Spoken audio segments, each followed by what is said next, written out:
aprendermos algo com a palavra de Deus.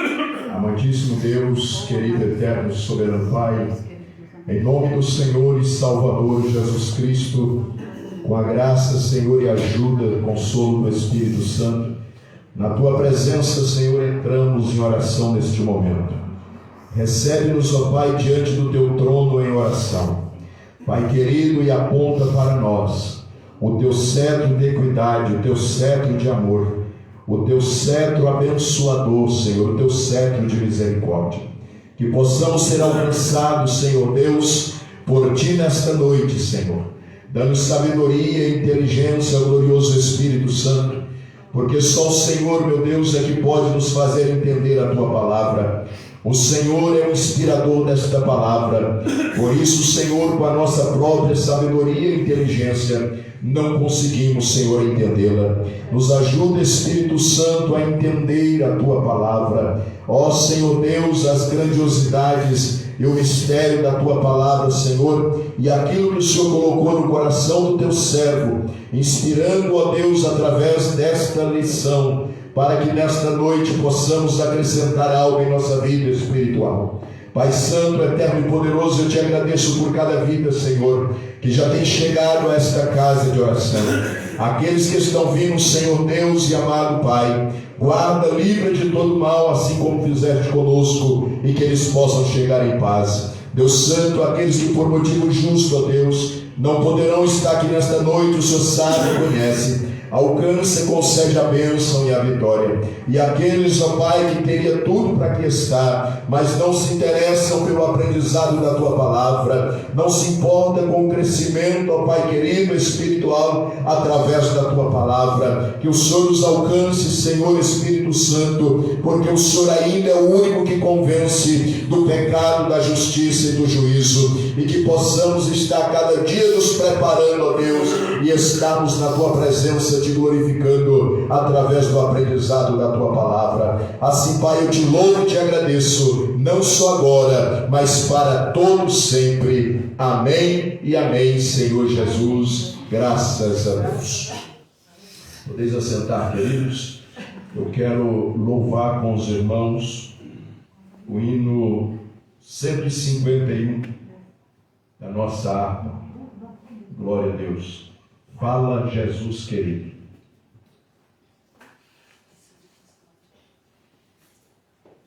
Cento e 51.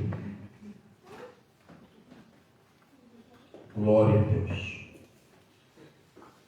Fala, Jesus querido, fala-me hoje sim, fala com Tua bondade, fica ao pé de mim, meu coração aberto está pra Tua voz ouvir, enche-me de louvores e gozo pra Ti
lição de número 2, comentada pelo pastor Graidson José da Rocha. Ministério feminino antes e depois de Cristo. Aleluia. Ministério feminino antes e depois de Cristo. Aleluia. O versículo-chave se encontra no livro de Joel, profeta Joel, capítulo 2, o verso 28. Profeta Joel, capítulo 2, e o verso 28, que nos diz: E acontecerá, depois que derramarei o meu espírito sobre toda a carne, vossos filhos e vossas filhas profetizarão, vossos velhos sonharão e vossos jovens terão visões. O pensamento do próprio pastor Grayson, que diz: discernir os novos tempos é seguir a direção bíblica sem inserir opiniões e achismos da moda odierna. Discernir os novos tempos é seguir a direção bíblica sem inserir opiniões e achismos da moda odierna. A leitura bíblica principal se encontra em Atos dos Apóstolos, capítulo 2, e o verso 17. Irmã Vitória. E acontecerá nos últimos dias, diz o Senhor, que derramarei do meu espírito sobre toda a carne. Vossos filhos e vossas filhas profetizarão, vossos jovens terão visões, e sonharão vossos velhos. Presbítero Geraldo. E também do meu espírito derramarei sobre os meus servos e minhas servas, naqueles dias e profetizarão.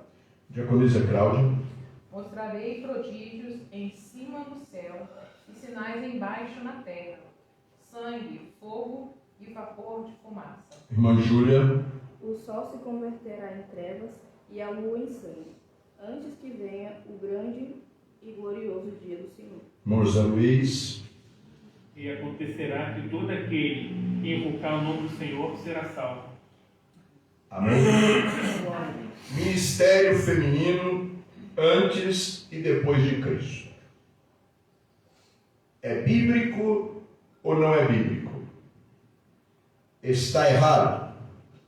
Nós, Assembleia de Deus de Anápolis, está errado, estamos errados em consagrar pastoras, diaconisas, missionárias? Vamos ver. É bíblico ou não é? Ministério feminino antes e depois de Cristo. É uma discussão que você já deve ter visto, né? Aí nas redes sociais, os debates, as conformidades ou as inconformidades, né? Pode, não pode, não existe na Bíblia. Qual é o argumento que o pastor, o nosso muito digno pastor José Clarimundo César, usou para introduzir o ministério feminino na igreja e usa? Vamos ver. O comentário do pastor Grayson diz assim, a introdução: existem muitas divergências e preconceitos. Diga comigo, por favor, preconceitos. Preconceitos. Existem muitas divergências e preconceitos em relação ao ministério feminino. Porém, é importante observar, existem muitas divergências e preconceitos em relação ao ministério feminino. Porém, é importante observar o seguinte: assim como o tempo histórico é dividido em antes e depois de Cristo, a liturgia da religião também o é. Vemos que existia uma religião em que Cristo estava inserido e pregava no contexto de sua época. Contudo, ele também apontava para a inauguração de uma nova religião, ou seja, a instituição da Igreja, cujo sistema litúrgico e organizacional passaria pela sua direção, a igreja cristã. Né? Passaria pela sua direção a igreja cristã. Mas, quando nasceu a igreja? Quando surgiu a nomenclatura de presbíteros, evangelistas e pastores? Até que ponto podemos afirmar que no judaísmo o ministério feminino não era aceito? Caso alguém desconheça tais respostas, que aqui vamos discorrer, essa mesma pessoa não pode afirmar que tal função é inaceitável, pois incorrerá na ofensa à pessoa que vislumbra tal função eclesiástica.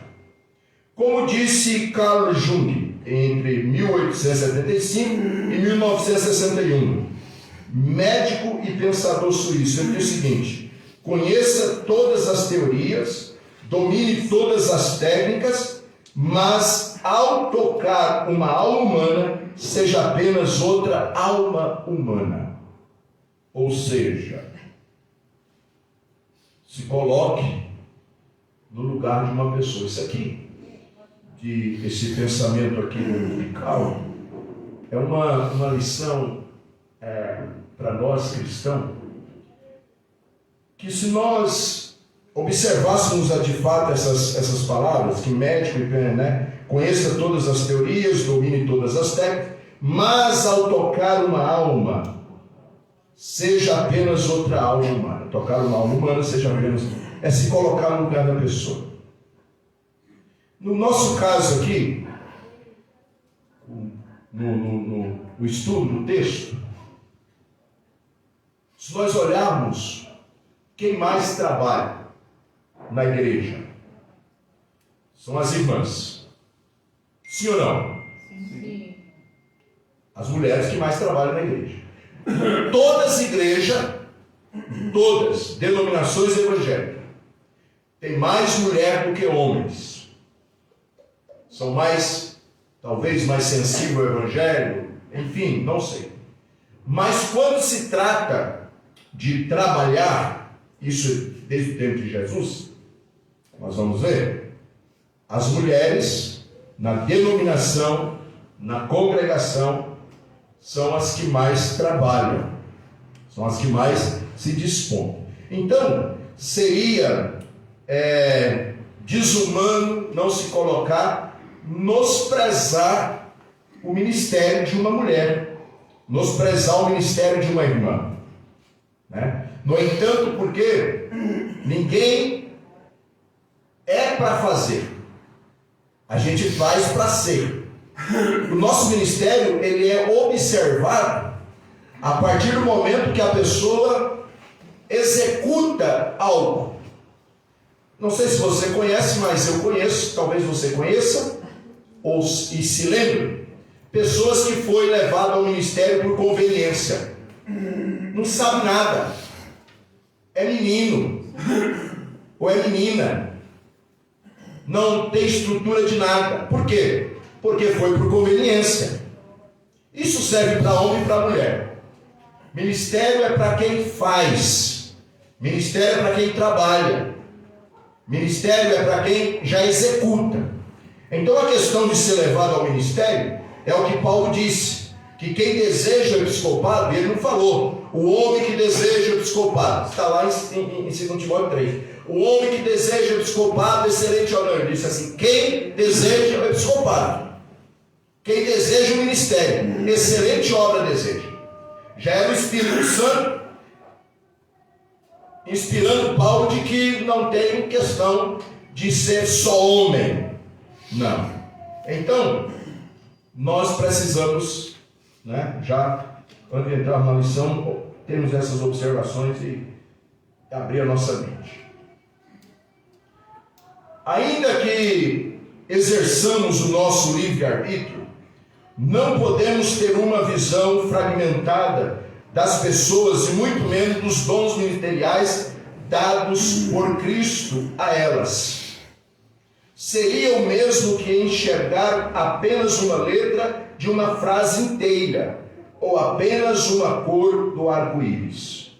Vamos abrir aqui já Efésios capítulo 4.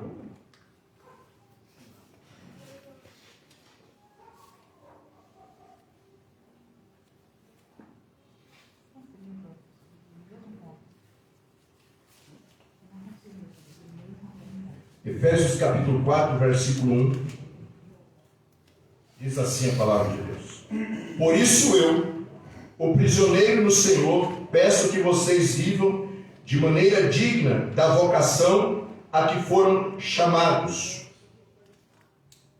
com toda a humildade e mansidão, com longanimidade, suportando uns aos outros em amor, fazendo tudo para preservar a unidade no Espírito, no vínculo da paz.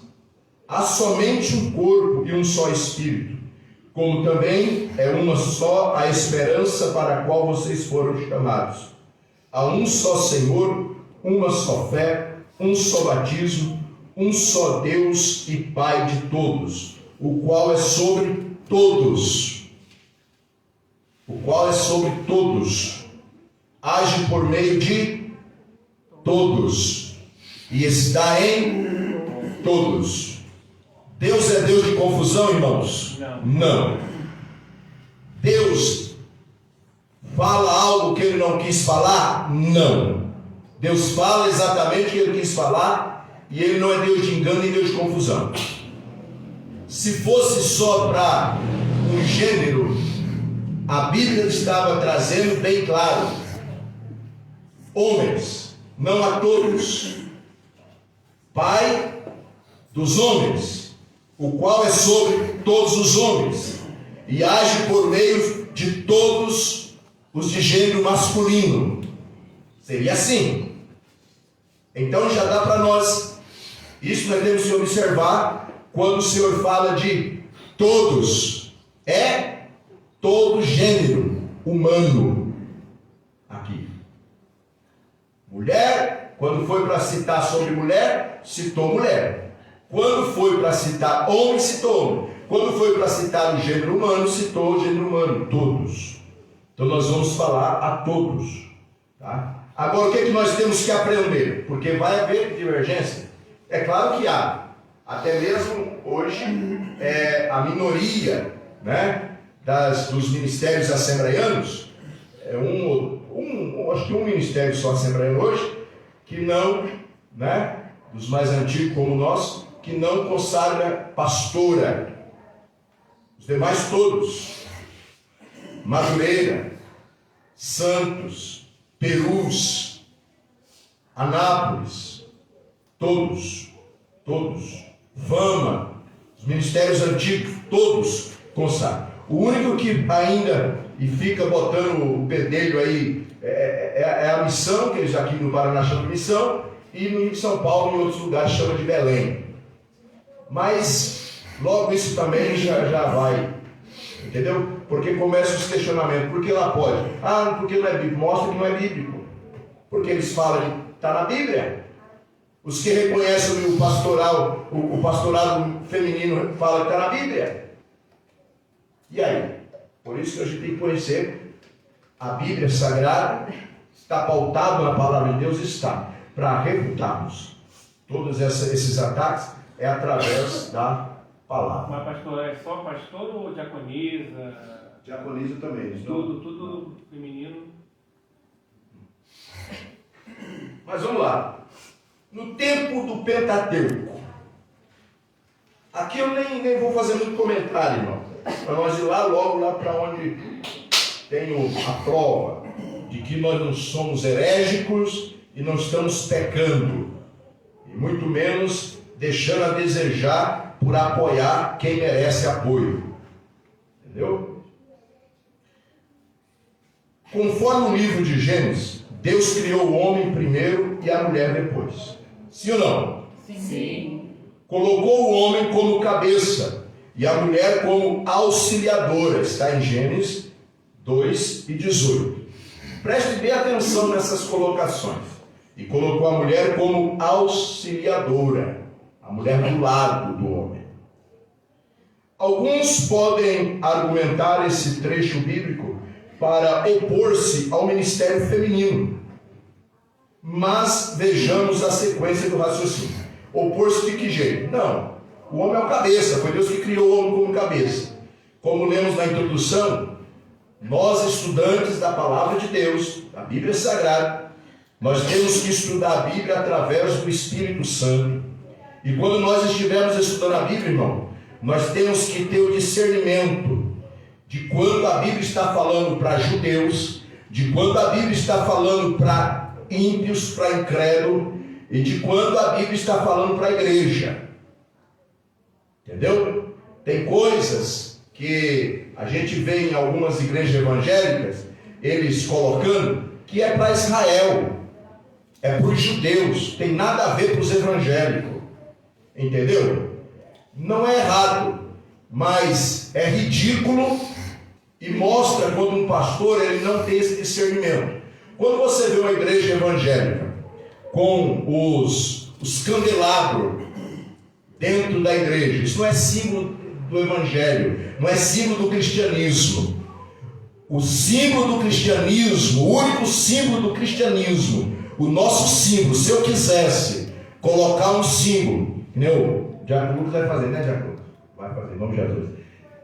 Ele vai, uma cruz aqui, que ele vai fazer para nós um arranjo aqui. Eu pedi para ele fazer uma cruz no meio. O único símbolo do cristianismo é a cruz vazia. Candelabro não é símbolo do cristianismo. Arca não é símbolo do cristianismo. Quipar não é símbolo do cristianismo. Aquele manto que você vê alguns pastores sentados no altar ou até pregando, como eu esqueci agora o nome lá. Aquilo lá não é símbolo de cristianismo. Aquilo é símbolo judaico. Tocar o shofar dentro das igrejas evangélicas é ridículo, não é saber o que é cristianismo, não é símbolo de cristianismo. Entendeu? Porque hoje, como que nós tocamos o shofar? Quem falou? Alguém falou aí. Como nós tocamos o shofar? Ou eu escutei um anjo falar? Na oração. O que é tocar o shofar? Chamar a presença de Deus. O que é tocar o shofar? Dizer assim: eu estou preparado para a guerra, porque o Deus de Israel está comigo. Não é tocar buzina, tocar chifre de carneiro. Tá? Mas então tá bom. Então, o homem foi criado primeiro que a mulher. Então, não, vamos ver então. Vamos ver essa sequência, vamos ver a sequência do raciocínio. Letra A. Para o judeu, isso estaria corretíssimo. Para quem, irmãos? Judeu. Para o judeu, isso estaria corretíssimo. Até porque o Pentateuco era a Torá, né? Ou seja, os 5 livros. O livro de ensino que eles possuíam. Mas é bom que observe para o judeu. Para o judeu. Nós pregamos o Velho Testamento, irmão, mas deixa eu falar uma coisa para você aqui. Se nós fôssemos levar ao pé da letra, e quem não tem discernimento, é bom que observe e obedeça isso que eu vou falar. Pregue só de Mateus a Judas. Pregue só de Mateus a Judas.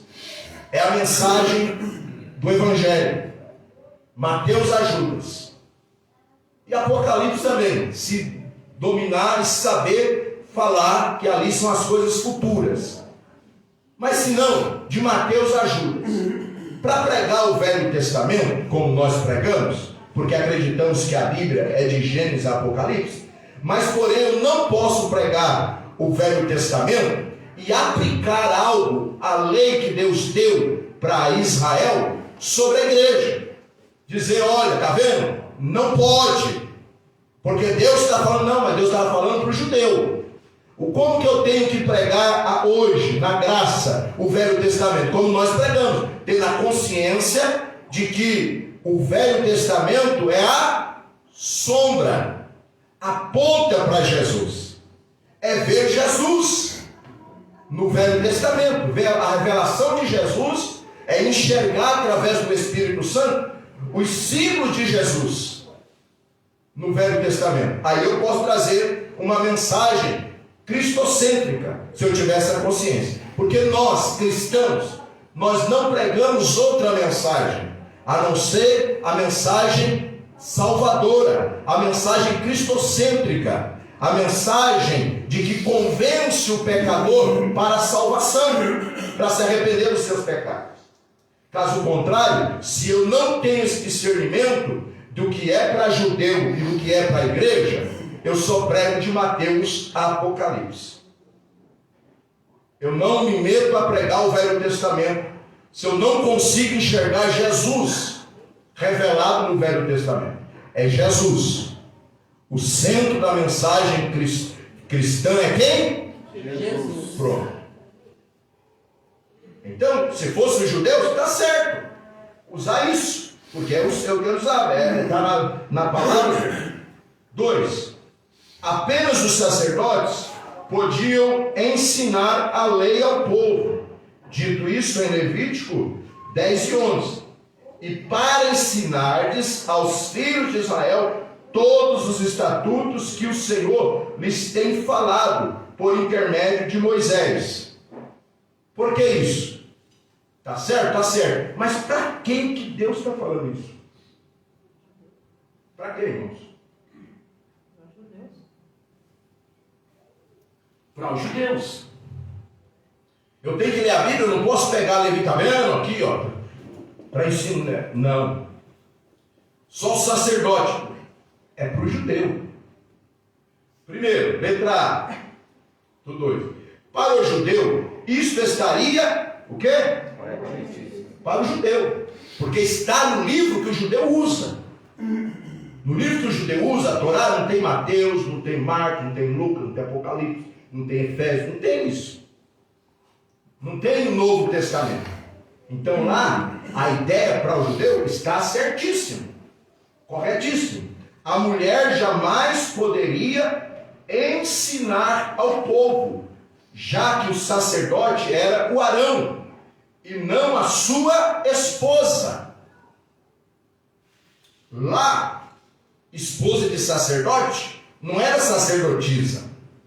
Até que você sabe por quê. Tempos. Naquele tempo, você sabe como era tratada as mulheres. Nós temos que ter essa consciência. E muitas das vezes, se nós ignorarmos o Novo Testamento, o ensinamento do Novo Testamento, nós estamos do mesmo jeito, machistas. Então, tendo discernimento do que o Espírito Santo fala através da palavra. Presta atenção nisso que eu falei para você agora. O Espírito Santo. Vamos lá. Daqui a pouco você vai entender. Mais uma vez, vemos que esse argumento precisa estar dentro do contexto judaico. 3. Os mais rigorosos poderiam citar alguns momentos em que Miriam, lá em Êxodo 15, do 20 ao 21, né? É chamada de profetisa, e que isso não tem nada com o ministério pastoral. Primeiro, para o judeu estaria corretíssimo, visto que não há correlação humana nenhuma, até porque o ministério pastoral não existia nem para homens no Pentateuco, quanto mais para mulheres. Então, o que nós temos que fazer? O Velho Testamento, o Pentateuco, que o judeu usa para a Torá, também não tem base para nós, na nossa época, no nosso tempo, não tem base para nós pegarmos Miriam, pegarmos Débora e dar elas como exemplo pastoral feminino. Não é época. Na época não tinha nem pastor homem, quanto mais pastora mulher. Então nós temos que entender isso. Aí nós vamos chegar lá Qual é o nosso argumento? Bíblico. O homem está sujeito a inúmeras tentações. Olha o que o pastor coloca aqui.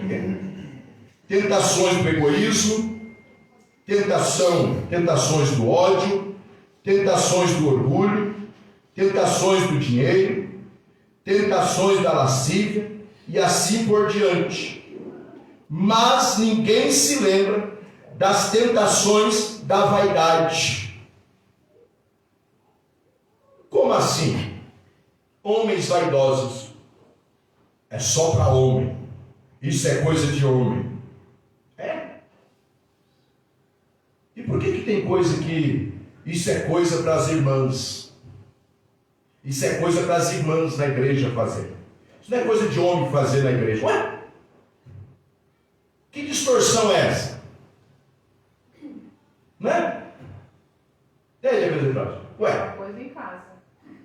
Não? Exatamente. Que coisa? É coisa para a mulher, é? Uai. Uma mulher tem um jeito especial de fazer. Não. Não no sentido de machismo. Dizer que o homem não pode fazer o que a mulher não pode, não tem o direito. Nada disso. Então, isso é coisa para homem. Mas daí tem coisa que quando vai fazer na igreja, não, irmão, pede para as irmãs. Isso aí é coisa das irmãs, é coisa para as mulheres. Mas reconhecer o ministério da irmã não pode? As irmãs trabalham, já fomos em ministério de Santo Amaro, era desse jeito. Não sei como está hoje. Ministério de Santo Amaro, as irmãs trabalhavam o ano inteiro, faziam o congresso e tal. Chegava no dia do congresso, era colocada 2 cadeiras. Irmão, é tão ridículo a ação de exclusão que se torna feio para o ser humano. Agora imagina Deus vendo. Aí chegava no dia do congresso, colocava as 2 cadeiras na frente assim, da tribuna, para sentar a primeira e a segunda dirigente.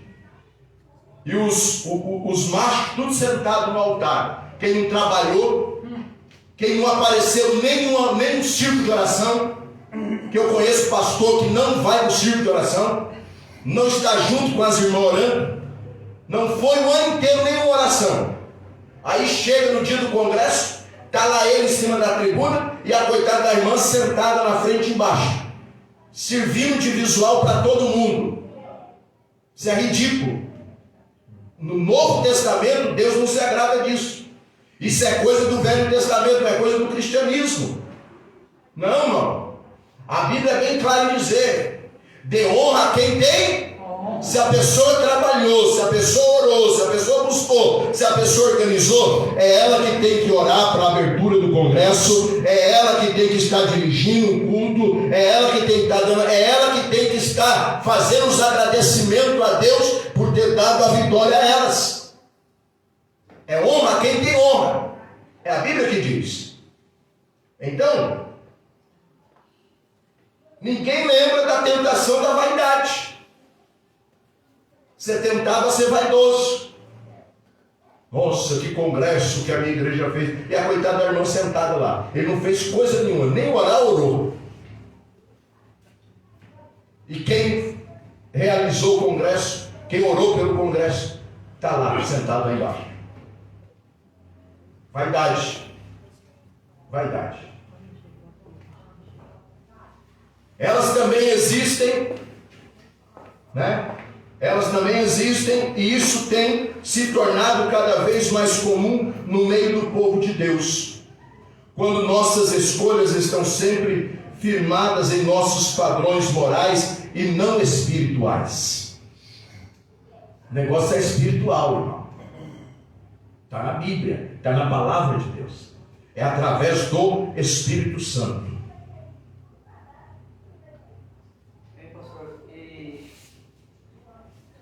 Ainda no final, isso que o pastor colocou aí, tem pastor que o livro ainda é cara de pau, cara de peroba. Eu já escutei isso. Aí no final ainda agradece e fala assim: as remadoras de porão não aparecem, mas é elas que levam o barco. Bonito. Temos coisas. Irmão, uma coisa que a igreja primitiva,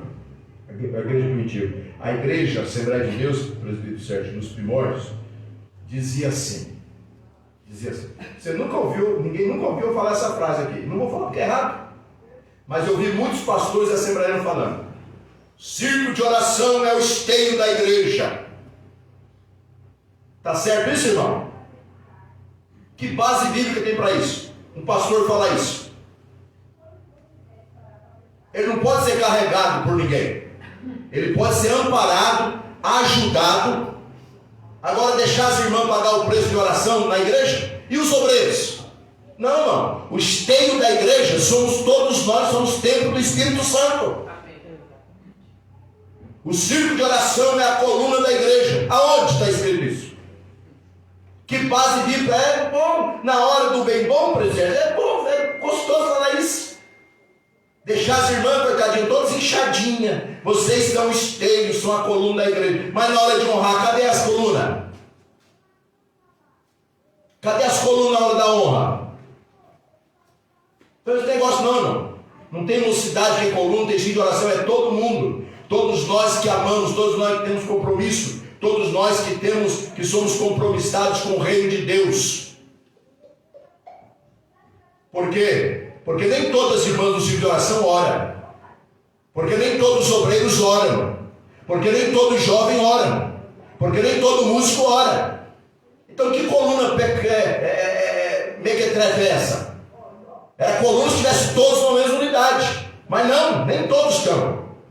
Então todos nós, todos que são compromissados com a oração, que sabemos o quão importante, só vencemos na oração, temos compromisso, somos compromissados, somos a coluna.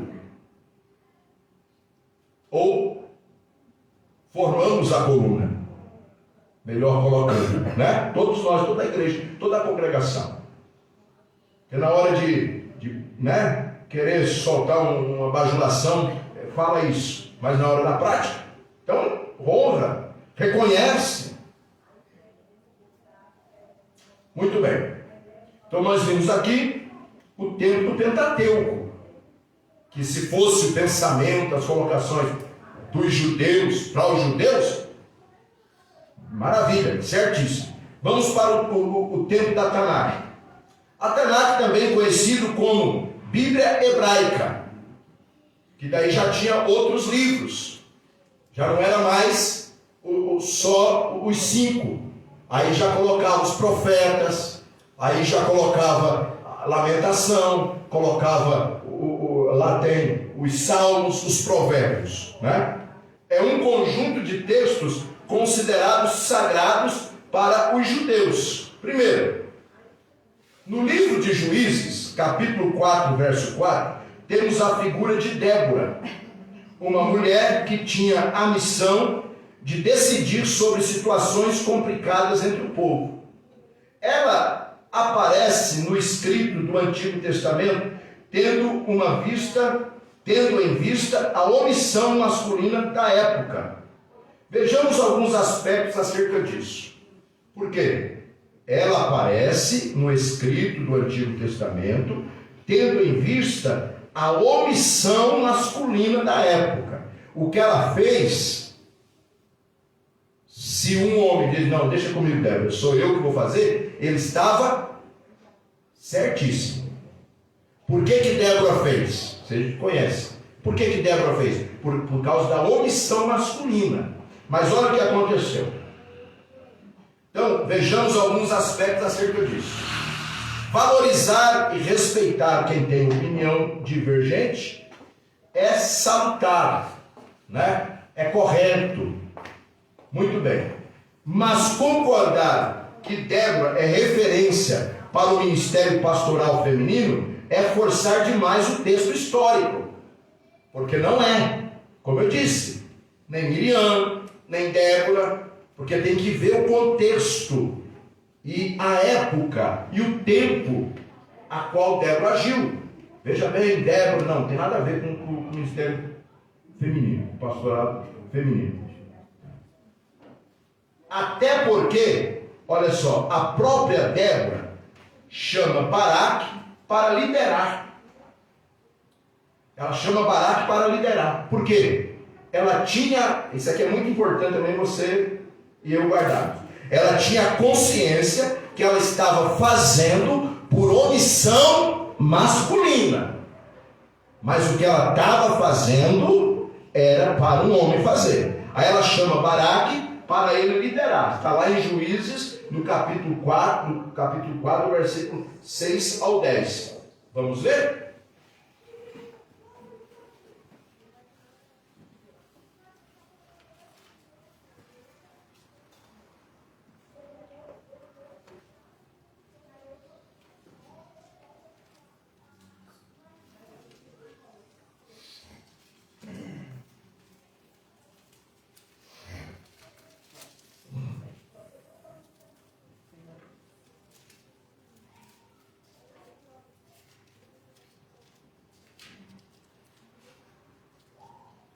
Débora mandou chamar Baraque, filho de Abinoão, de Quedes de Naftali, e lhe disse: o Senhor, Deus de Israel, deu a seguinte ordem: vá e reúna os seus homens no monte Tabor, escolhendo 10.000 homens dos filhos de Naftali e dos filhos de Zebulon. Eu farei com que Cícera, comandante do exército de Jabim, se dirija até você junto ao ribeiro de Quizon, com seus carros de guerra e as suas tropas, e eu o entregarei nas suas mãos. Isso Débora falando para Baraque. Não vai uma mulher matar o comandante inimigo e tomar a honra de um homem. É o papel de um homem. Olha o que é uma mulher, que sabe o seu lugar. Então Baraque disse a Débora: se você for comigo, irei. Mas se você não for comigo, não irei.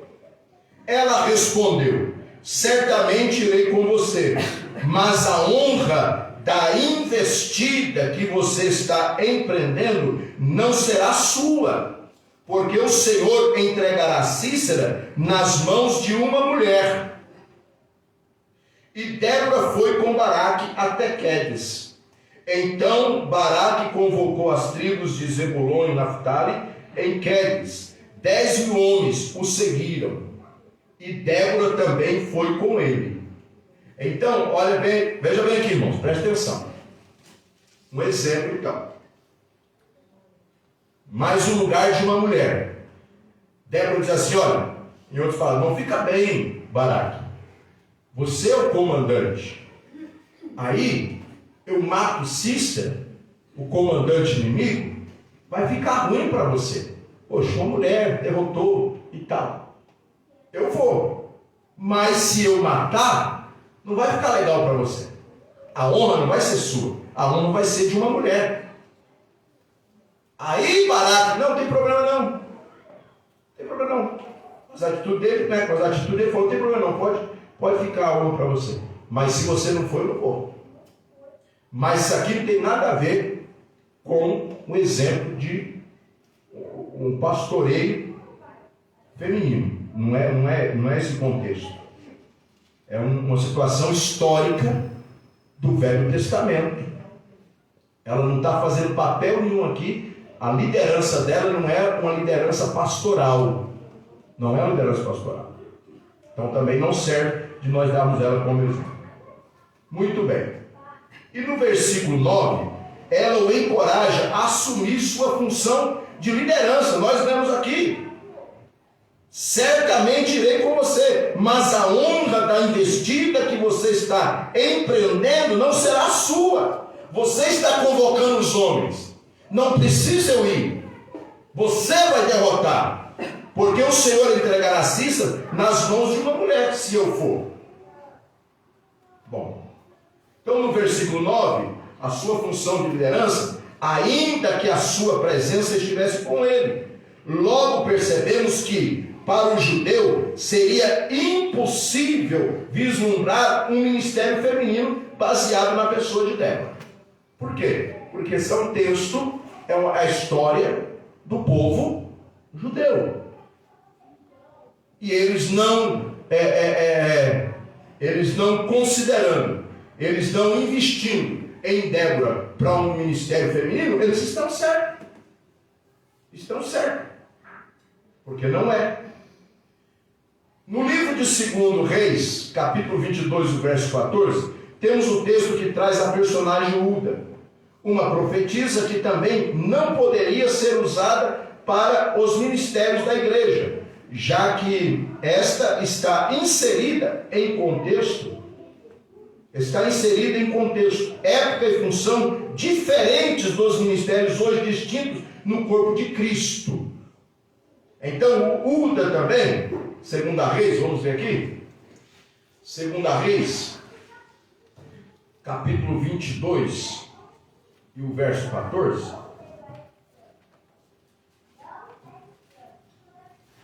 também não é o exemplo. Não, mas tinha lá, 2 Reis, fala da profetisa, mas não é liderança. Não é liderança pastoral. 22, 14.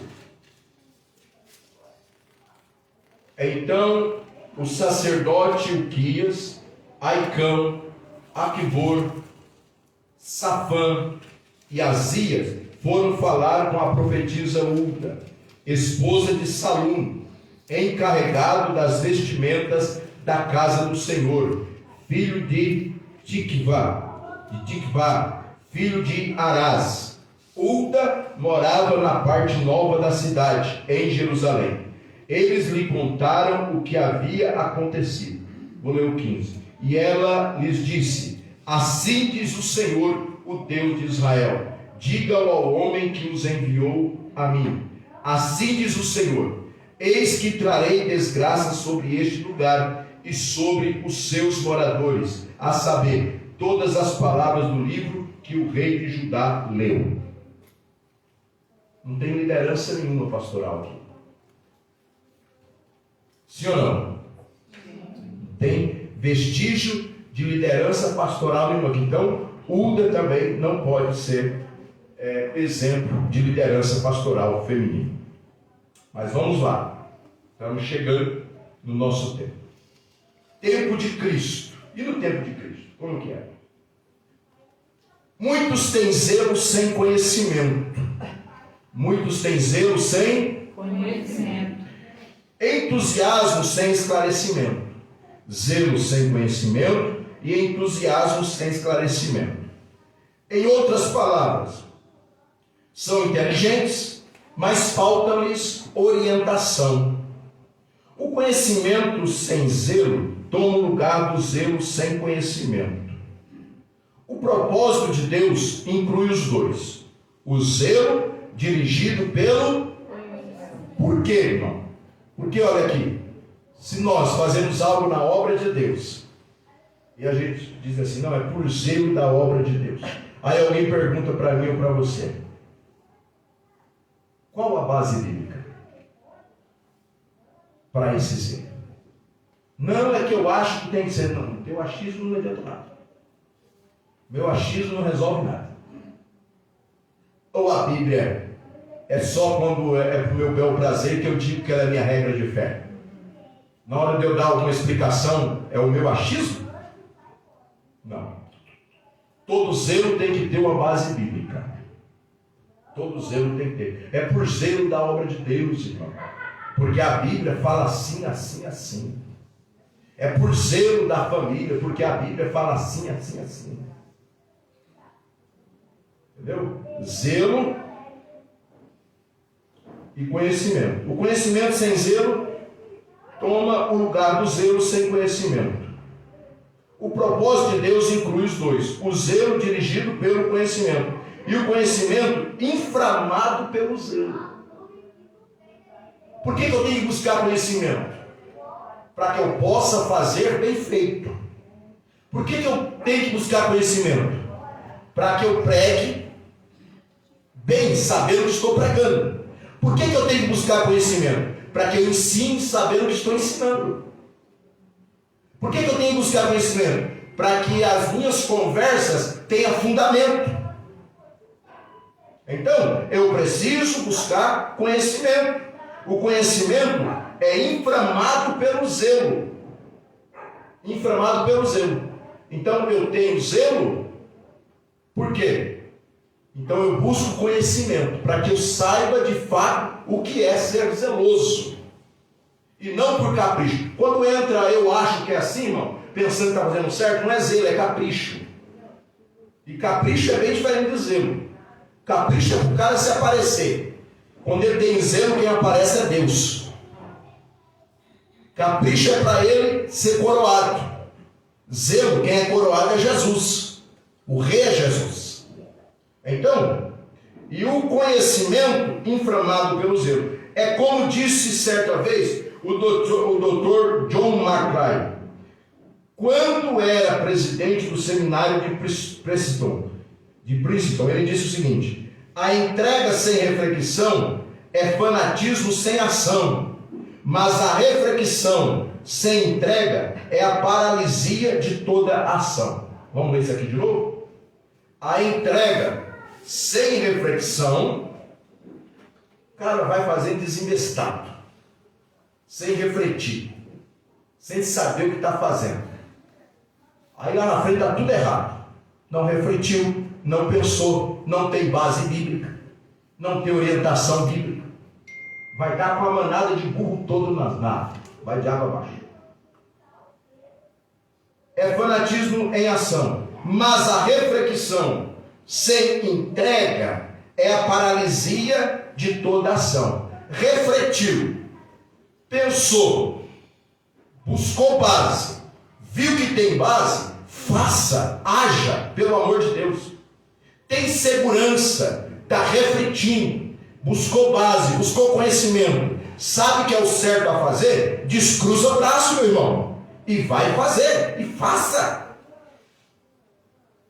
É isso que ele quis dizer para nós. Então, qual é o legado que queremos deixar para os outros que virão? Qual é? O exemplo de uma vida descompromissada e vazia de conteúdo? Claro que não. A sabedoria pode e deve ser deixada como legado, pois o coração está focado em ouvir a voz do Senhor. O sábio de coração aceita os mandamentos, mas o insensato de lábios ficará transtornado. Diz Provérbios 10:8, o sábio Salomão. O sábio de coração aceita os mandamentos. Não é do meu jeito, é do jeito que está escrito, é do jeito que ele mandou. Não é do jeito que eu penso, é o jeito que está escrito. Ele observa, ele aceita os mandamentos. O achismo cai por terra. O meu acho está diferente da Bíblia, então eu vou ficar com a Bíblia. O que eu penso está em contradição com a Bíblia, então o que eu estou pensando está errado. O que eu acho está em contradição com a Bíblia, então o que eu estou achando está errado. Ele é sábio e ele aceita os mandamentos. Mas o insensato, o que é desinvestado, faz as coisas por fazer, não para honrar a Deus, ele, insensato, ficará transtornado. Porque vai chegar uma hora, irmão, que quando a gente não tem algo, não tem uma base, chega uma hora que a gente não tem um direcionamento, que a gente não tem aonde olhar, aonde se firmar, a gente perde tudo. Vai causar transtorno, fica transtorno. Para onde que eu vou? Para onde que eu vou? Para onde vai? Você não disse que sabia? Você não disse que ia dar um jeito? Então vai agora. O insensato é desse jeito. Fica transtornado. Chega num certo ponto que ele não sabe que decisão tomar. Ele não sabe o que fazer, ele não sabe o que falar. Por quê? Porque ele não observa e não aceita os mandamentos. Nós não é para andar aí desinvestado. Nós temos uma direção. Nós temos um manual. O nosso manual é a palavra de Deus, é a Bíblia Sagrada. Então nós não vamos ficar por aí sem direção que nem barata tonta. Não. Nós saímos, continuamos indo e vamos chegar até o final dirigidos pela palavra de Deus. Não vamos ficar transtornados. Amém? Amém. O 2. tempo de Cristo, a Bíblia traz o relato de que várias mulheres seguiam Jesus, mas apenas homens foram escolhidos como apóstolos. Olha que legal isso aqui. Isso é uma grande verdade. Jesus tinha apóstola. Hoje nós temos um monte de apóstolo aí, né? Apóstola. Algumas apóstolas. Fala não. Isso é uma grande verdade. Contudo, precisamos, olha que coisa linda da Bíblia, irmão. Contudo, precisamos observar que Jesus era um Judeu. E vivia em um contexto de religião judaica. Caso escolhesse mulheres, como se apresentaria diante de um povo que há muitos anos tiveram seus fundamentos firmados nas escrituras de sua época? Você já imaginou, irmão? O que aconteceria? Os camaradas já eram doidos para pegar Jesus. Eu vou escolher 6 homens e 6 mulheres para ficar balanceado. 6 apóstolos, 6 apóstolas. Aí ia quebrar princípios. E Jesus não quebra princípios, Jesus cumpre princípios. Jesus não quebra lei, Jesus cumpre leis. Então, ele era seguido por muitas mulheres, discípulas sim, apóstolas não. Muitas mulheres, a Bíblia relata, que sustentavam o ministério de Jesus, sim ou não? Sim. Mas ela tinha os lugares dela. Discípulas é uma coisa. Quem é discípulo? Quem aprende, quem ouve, quem observa, quem obedece, quem quer aprender. Discípulo. Agora, cargos próximos, vai ter designações, vai ter responsabilidades. Jesus não podia colocar a mulher, porque no tempo dele, no contexto dele, ele tinha que obedecer, né? O que estava firmado na escritura da sua época. Então, é uma grande verdade para quem usa este argumento com o intuito de desaprovar o ministério feminino na igreja. Ou seja, se Jesus não escolheu mulheres em sua época, ele estava correto. Então ninguém que é contra o ministério feminino, o pastoreio feminino, entendeu? Não, cadê? Mostra que Jesus escolheu mulher. Mas então mostra Jesus escorraçando mulher. Jesus não escolheu mesmo, mas mostra ele dizendo que não pôde. Mostra Jesus falando assim: não, você é mulher, eu não posso aceitar a sua oferta. Você é mulher, você não pode ouvir meus ensinamentos. Você é mulher, você não pode levantar a mão e perguntar quando eu estiver ensinando, porque você é mulher. Não, Jesus não fez isso. Jesus não tinha apóstolos, Jesus não deu cargos para mulheres. Ainda porque ele era judeu e porque ele tinha que ganhar aquele povo da sua época que seguia as escrituras de sua época. Mas Jesus honrou mulheres. Jesus aceitou a oferta de mulheres. O ministério de Jesus foi sustentado por mulheres. Então, não se pode, está certo, Jesus não escolheu mesmo. E isso, ele estava correto. E isso reafirma o contexto judaico em que Cristo estava inserido. Que mulher não tinha cargos de destaque. Ela não tinha liderança. Mas e aí, irmão? Está certo ou está errado? O pastoreio feminino, o ministério feminino, é certo ou errado? Agora nós chegamos na nossa época. Agora nós chegamos na época, no tempo da... Quem está aí o quarto tópico? Tempo da igreja. Que somos nós. Até agora nós vimos os mandamentos, vimos as escrituras, que é para os judeus. E eu não posso pegar um texto judaico, não posso. Você não pode, ninguém pode pegar um texto judaico e aplicar na igreja sem que aquele texto aponte para Jesus. como eu já disse. Não podemos. Mas agora nós vamos ver o tempo da igreja. Os judeus rejeitaram a Jesus e o reino lhes foi tirado e dado a outra nação. Sim ou não? Sim. Então já mudou. Então agora nós vamos falar do nosso tempo da igreja. Eles não quiseram Jesus, problema deles. E uma boa sorte nossa, né? Ou uma cristocêntrica ação para nós, né? Os judeus rejeitaram a Jesus e o reino lhes foi tirado e dado a outra nação. Trocou-se o evangelho do reino pelo evangelho da graça. O evangelho do reino pelo evangelho da graça.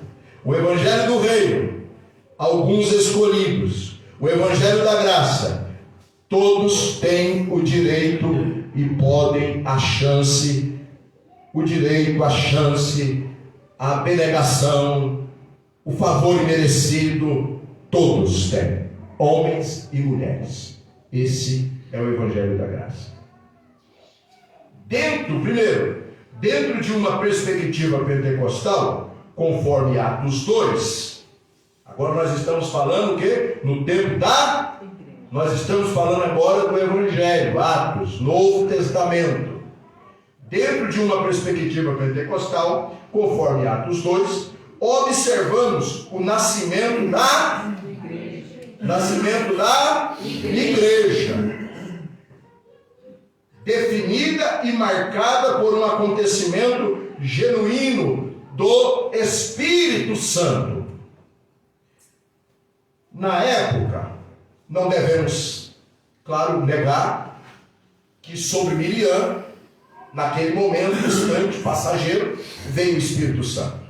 Não podemos negar que sobre Uda, naquele momento, instante, veio o Espírito Santo. Não podemos negar que naquele momento, sobre Débora, veio o Espírito Santo. Grandes ações dependem de um grande Deus, que é o Espírito Santo. Mas ele vinha e ia, e são raros os acontecimentos, as ações do Espírito Santo. O embasamento desse acontecimento foi confirmado pelo apóstolo Pedro em seu primeiro discurso, citando um profeta do Antigo Testamento, Joel 2:28. E o que Pedro falou em Joel 2:28?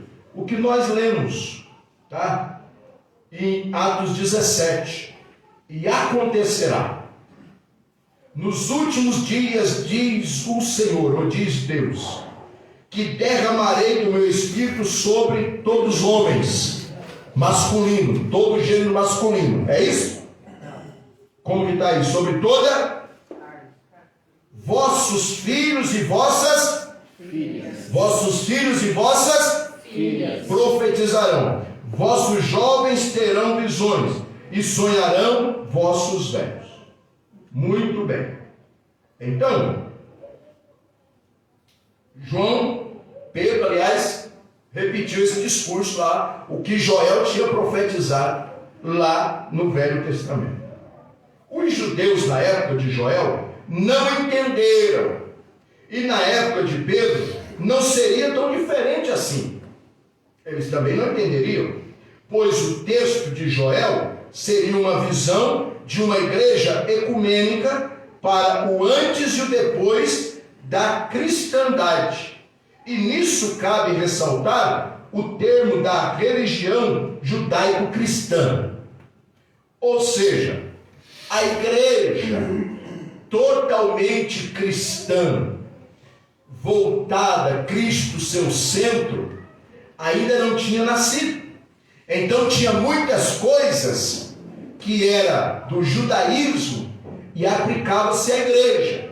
É por isso, irmão, que Deus levantou então, porque para os judeus que se convertia ao cristianismo, que se convertia, que reconhecia Jesus, eles não tinham nenhum problema. Tá certo, eu sigo Jesus e tal, só que a lei também de Moisés é de Deus, Deus deu para nós, então eu vou me circuncidar. Como muitos cristãos que também tinham essa prática, a igreja judaica cristã, em circuncidar. No entanto, você conhece bem o texto, que daí Deus levanta que diz assim, não, muitas coisas que está no judaísmo, mesmo que ele se converta a Jesus, Jesus é o Salvador dele, ele reconhece Jesus como Salvador, mas ele não terá dificuldade. Mas só que romanos, gregos, outras nações pagãs que vão se converter, eles não vão aceitar e vão dizer assim, para seguir Jesus precisa circuncidar? Ou precisa fazer isso, precisa fazer assim? Precisa, mas então eu não quero. Por quê? Porque Jesus ele veio para circuncidar o coração do homem. No entanto, você lembra de um texto que quando Paulo chegou num determinado lugar, Pedro estava desse jeito. Quando não tinha ninguém lá dos judeus, dos apóstolos, Pedro ficava, você já leu esse texto em Atos, ficava se comportando como gentios. Quando Paulo chegou, Paulo pegou Pedro de surpresa e viu Pedro se comportando como gentio. Quando Pedro viu Paulo, ele começou a se comportar como judeu, cristão judeu. E queria obrigar os irmãos, os gentios convertidos, a circuncidar. E a Bíblia diz que Paulo chamou a atenção de Pedro. E disse, por que quando eu não estou aqui, você se comporta como gentio? E quando eu estou, você quer obrigar ele? Não. Eles são circuncidados no coração. Agora é outra história, Pedro. Agora não é a igreja judaica cristã. As nações, as demais nações, elas formam a igreja de Cristo, a igreja cristã, a igreja que Cristo é o centro. A igreja que é direcionada pelo Espírito Santo, porque agora o Espírito Santo, ele não veio só em porção, o Espírito Santo está sobre a terra, o Espírito Santo está habitando em todos aqueles que aceitar Jesus como seu único e suficiente Salvador. Então o sinal não é mais na carne, o sinal não é mais no corpo físico, o sinal agora é ser cheio do Espírito Santo. Aí tá. Não era para eles entenderem, não tinha como eles entenderem, mas tudo bem. O 2. O Espírito Santo, em seu deslocamento para encher aqueles que estavam reunidos em Jerusalém, fez perceber um som como de um vento impetuoso. O que é algo impetuoso? Ou seja, alguém estava com pressa de realizar tão grande evento na vida dos crentes, de encher homens e mulheres. Presenciaram o ocorrido vários cidadãos de nacionalidades e religiões diferentes. Você já viu ali em Atos 2:5, tinha da Mesopotâmia, medos, persas, egípcios, prosélitos, enfim, um monte de gente, os quais entenderam em sua própria língua o que estavam falando. E nisso podemos entender o cumprimento de Atos 1:8, que diz, mas recebereis poder ao descer sobre vós, mas recebereis poder ao descer sobre vós o Espírito Santo, e sereis minhas testemunhas, tanto em Jerusalém, como em toda a Judéia e Samaria, e até os confins da terra. Neste evento, queridos, estavam reunidos 120 pessoas, inclusive mulheres. Agora vamos voltar ao texto. O texto feito, dito por Jesus, citado por Jesus e concluído pelo Espírito Santo. Mas recebereis poder ao descer sobre vós o Espírito Santo, e sereis minhas testemunhas, tanto em Jerusalém, como em toda a Judéia e Samaria, e até os confins da terra. Jesus está falando isso para homens e mulheres. Então agora nós estamos falando do tempo da igreja. Jesus está falando para homens e mulheres serem suas testemunhas, irem e pregar. Então no tempo da igreja, irmão, está certo a igreja, a denominação, que não apoia, que não deixa a mulher pregar? Porque a Bíblia está dizendo para ela pregar. Sereis minhas testemunhas. Não, a mulher pode ser testemunhar. Você está entendendo errado.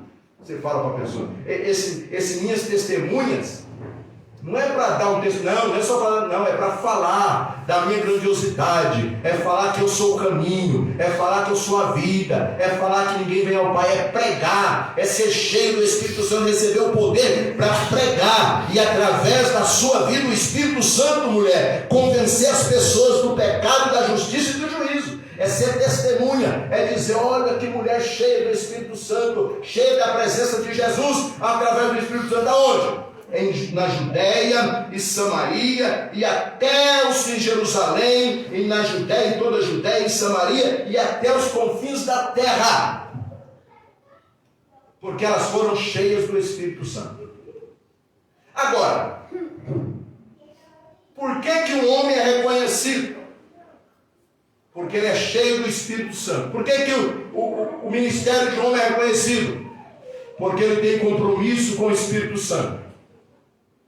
Ele estuda a palavra de Deus, ele sabe ministrar, ele sabe falar em público, mas o requisito é ser cheio do Espírito Santo e ter conhecimento da palavra. Ótimo, ele pode ser reconhecido, ele está pronto para o ministério.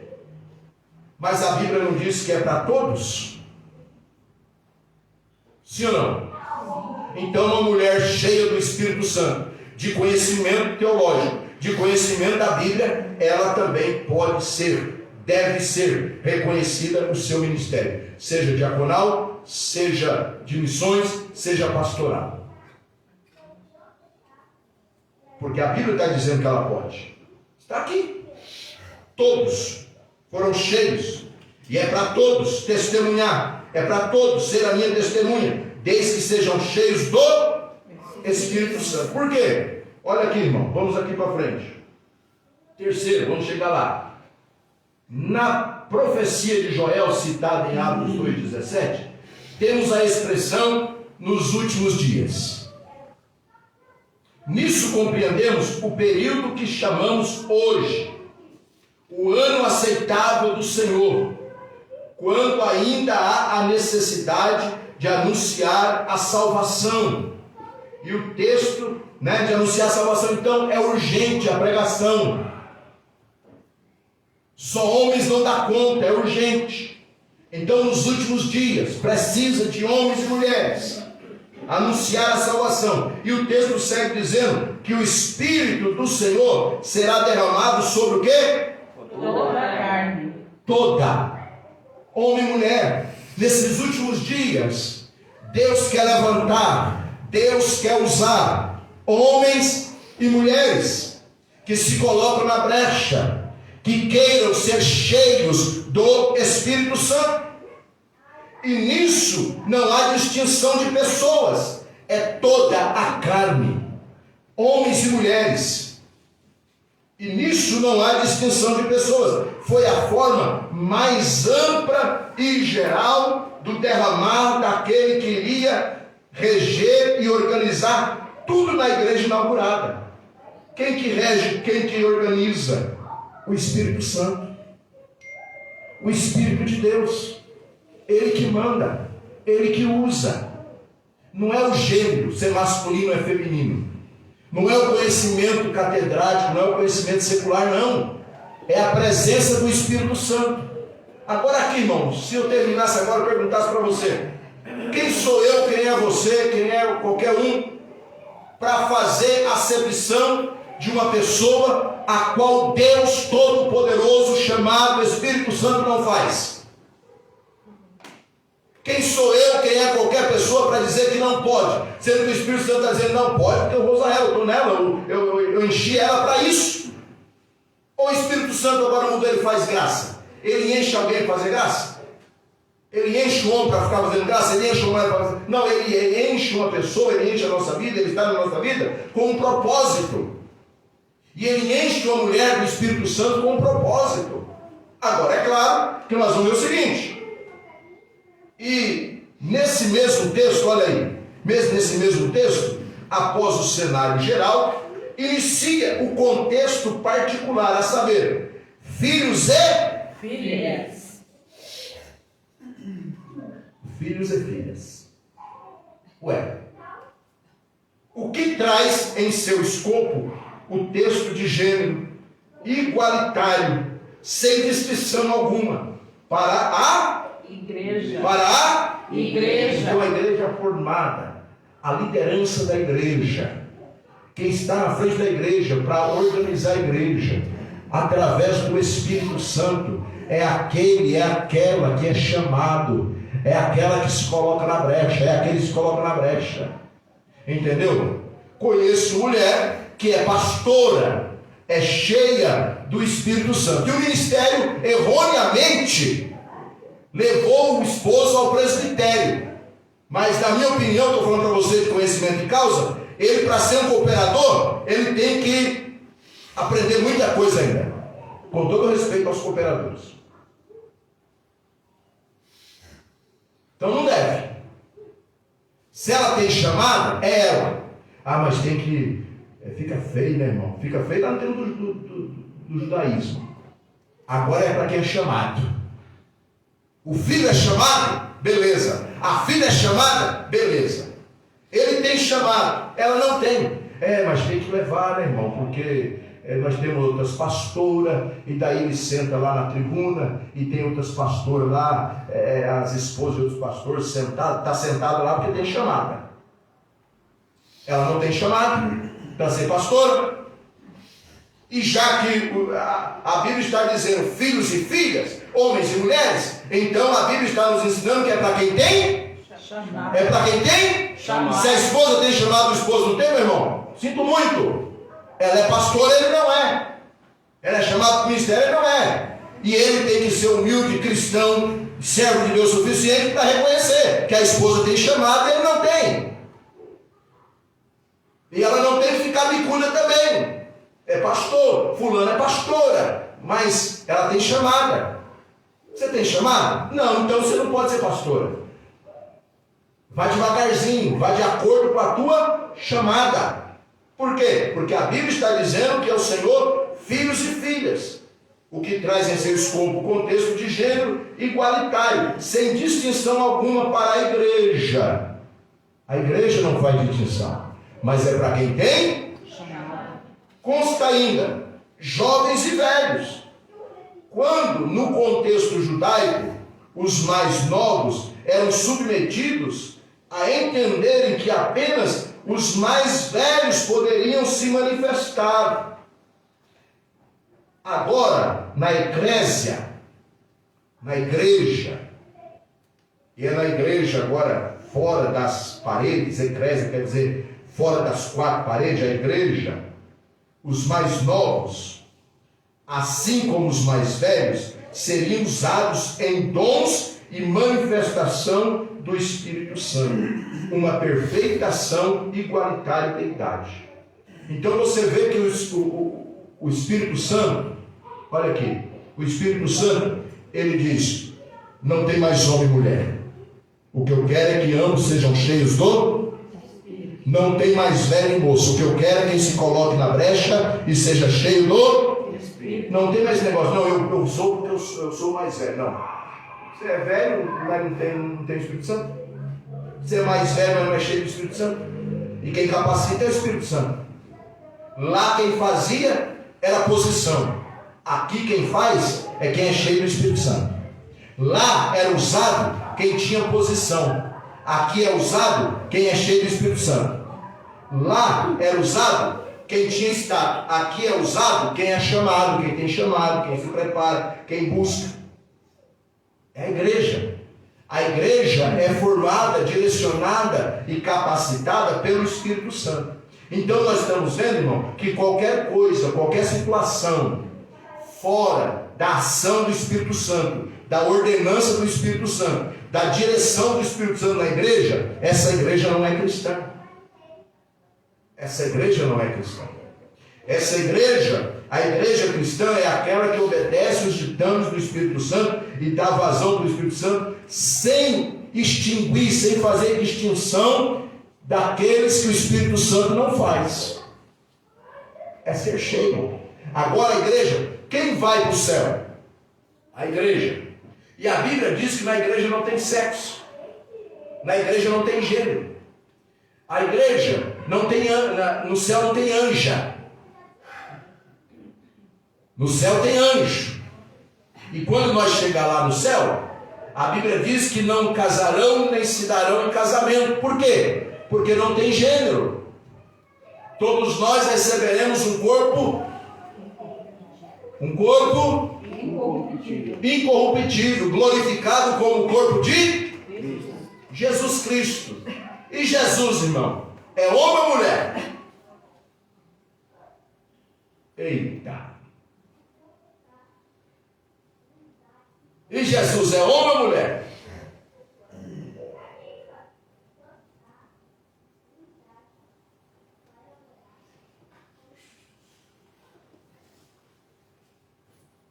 E agora, Jesus? Jesus é Deus. Jesus é Deus. E como Deus, ele não faz acepção de pessoas. E se ele diz assim, não, eu sou macho. Ele não é machista. Ele é Deus. Ele é Pai. Ele é representante de todos. E ele é bem claro em dizer, eu não lançarei fora ninguém que venha até mim. Eu quero ser teu discípulo. Eu quero ser usado pelo Senhor. Eu quero ser a tua testemunha. Não, você não pode ser a mulher. Não, ele disse que é todos para ser testemunha. Ele é Deus. No versículo 18 de Atos 2, temos os meus servos e minhas servas.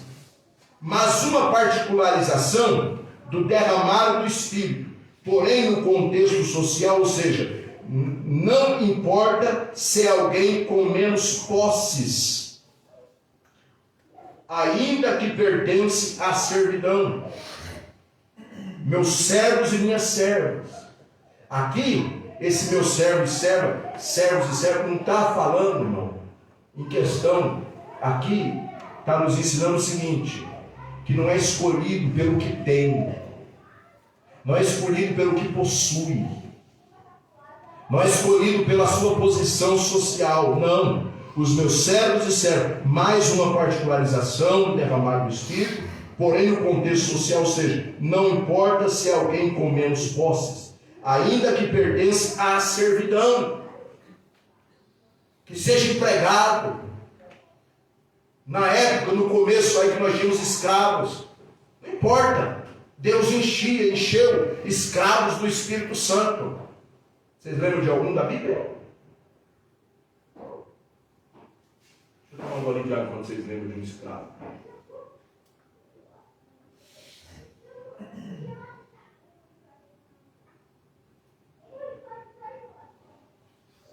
Lembraram o nome do escravo? Foi cheio do Espírito Santo na Bíblia? Paulo. Não, o escravo mesmo. Escravo que tinha senhor, que tinha orelha furada, escravo. A Bíblia tem. Eu lembro, só não estou lembrando o nome dele. Paulo até escreveu uma carta recomendando ele. Recomendando o escravo que foi cheio do Espírito Santo. Que agora Paulo diz assim, ó. Receba ele aí. Mas como eu sei que você é cristão, ele era teu escravo, mas agora ele é meu irmão. E ele também é teu irmão. Paulo escreveu. Não lembra?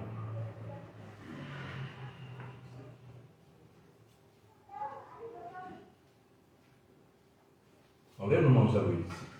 Olha, você está com medo de falar aqui, mas eu acho que talvez seja Moisés. Não, é no Novo Testamento. Fala aí, que é coisa crente. Não lembra?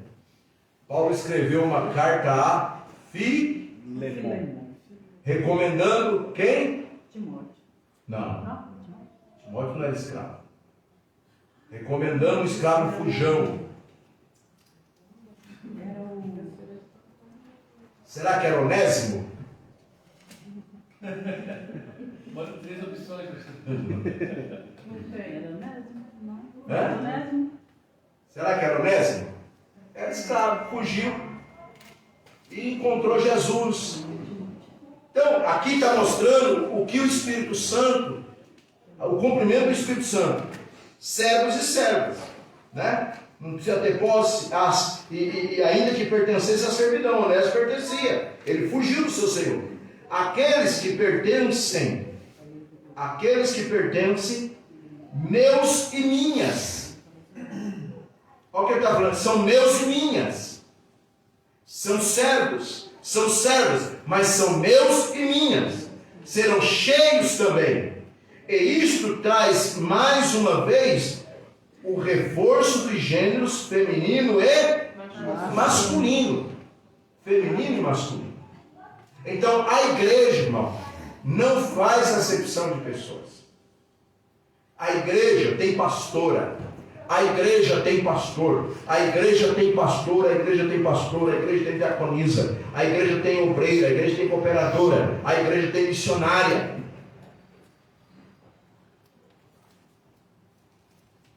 A conclusão vai trazer algo aqui muito tremendo. Deixa eu só ler a conclusão, já acabou o tempo, mas eu vou ler a conclusão, que é algo muito importante.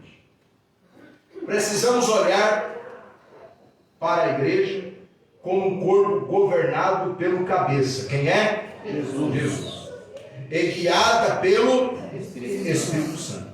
Agora, olha a colocação linda aqui do pastor Jacomisa Chilene. Uma mulher de Deus, guiada pelo Espírito Santo, jamais irá se posicionar como cabeça sobre o seu marido, porque ela é cheia do Espírito Santo. Não, eu sou pastor, então você é pastor. Não. O Espírito Santo encheu para isso. Ele não mudou. O Espírito Santo, lá, quando o Senhor Deus disse, agora vamos voltar lá no começo, quando o Senhor disse que a mulher foi dada para auxiliadora, disjuntora, era para estar do lado. Lá não era para judeus, lá nem tinha judeus. Entendeu? Lá não tinha judeus. Miriam, Débora, Uda, era no tempo dos judeus. Era para os judeus. Era na época deles, na Torá. Lá no começo não tinha judeu. Era homem e mulher. E a mulher foi dada como disjuntora. E isso não muda. Isso quer dizer que ela não pode ser escorraçada, não pode ser humilhada, mas também não pode ultrapassar, desrespeitar. Agora deixa eu dizer algo para você. Pastor, o senhor acabou de dizer o seguinte, a questão de chamada. Ela tem chamada para ser pastora, e ele nem para cooperador. Ministerialmente, maravilha. Em casa, sacerdote. Ele é o cabeça. Precisa fazer o papel, é claro. Precisa ser o exemplo. Porque ministerial, a igreja. Papel, Deus. Ministerial, tem chamado, é reconhecido pela igreja. O papel foi de Deus. E Deus, como papel, não deu sacerdotisa para o lar. Deus deu sacerdote. Nós todos somos sacerdócio real, mas em obrigação, deveres e direito. Ele quer ser o cabeça, quer ser respeitado, não importa que ela é pastora. E ele não é, não tem ministério, mas ele quer ser respeitado. Dentro da sua casa, ela vai respeitar e tem que ser. A Bíblia diz que a mulher precisa ser sujeita ao marido, mas só que tem uma coisa aí que o texto é bem claro em dizer. Ele precisa fazer o seu papel. Você tem que me respeitar. Respeitar o quê? Você não dá exemplo para o filho, não dá exemplo para a filha. Não sacrifica em nada pela família. Quer ter direitos? Quer falar grosso? Quer ser respeitado no teu papel? Então você tem que cumprir o teu papel. Ser sacerdote. Aí não tem nada a ver com o ministério, irmão. Família constituída por Deus, cada um no seu papel. Homem cabeça, mulher disjuntora. Submissa no quê? Se for amada, se for respeitada, e se quem estiver à frente for exemplo dela. Agora, se o camarada não tiver pulso, não tiver exemplo para governar, sai da frente, meu querido, e deixa ela em paz. É outra coisa. Então,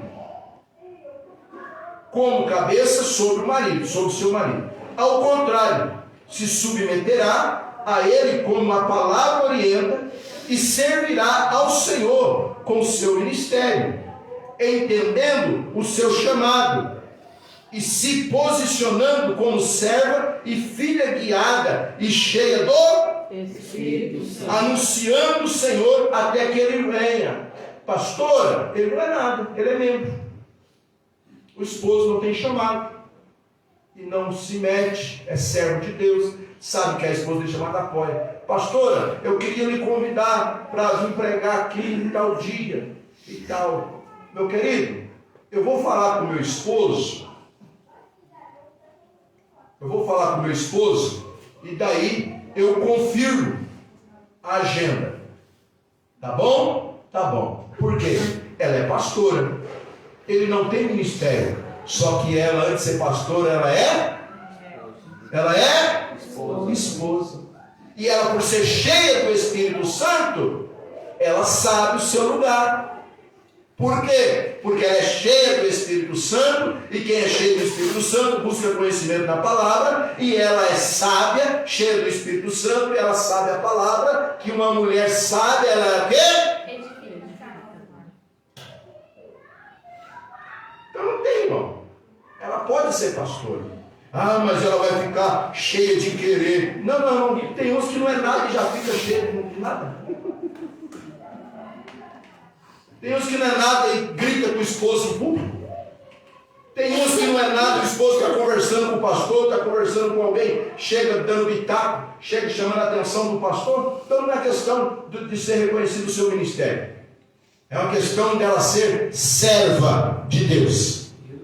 Ser cheia do Espírito Santo. Sendo pastor ou não, ela é cheia do Espírito Santo. Então, concluímos então que Peraí, deixa eu fugir aqui.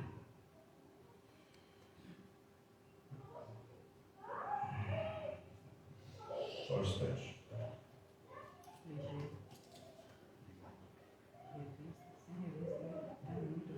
Concluímos então que o ministério feminino não é e nunca foi algo do Antigo Testamento.